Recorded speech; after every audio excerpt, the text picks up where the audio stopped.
دیکھیے اللہ تعالیٰ نے ایک عجیب و غریب بیلنس قائم کیا ہے۔ ایک طرف تو اس نے یہ حکم دیا کہ اگر آپ کسی کے ساتھ کوئی احسان کا سلوک کرتے ہیں، نیکی کرتے ہیں، تو اسے اس طرح سے چھپا کر کیجئے کہ وہ کسی اور کے علم میں آنے نہ پائے۔ دوسری طرف اس نے یہ حکم دیا کہ جو شخص تمہارے ساتھ نیک سلوک کرے اس کو تم پھیلاؤ۔ آپ اپنے طور پر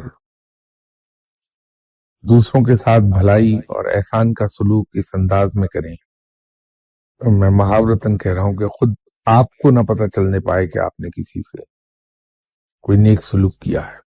باقی یہ رب پر ہے کہ رب اگر آپ کے اس نیک کام کو قبول فرما رہا ہے اور وہ نیکی کی خوشبو کو پھیلانا چاہتا ہے لوگوں میں آپ کی نیکی کی، تو وہ اس کو کرنے دیجئے، وہ بہتر جانتا ہے کہ کیا کرنا ہے۔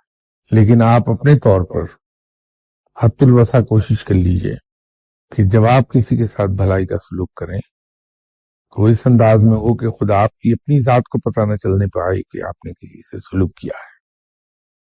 دوسرا کیا کر رہا ہے وہ ہمارا پرابلم نہیں، وہ اللہ پہ چھوڑ دیجئے کہ وہ کیا کرنا چاہتا ہے۔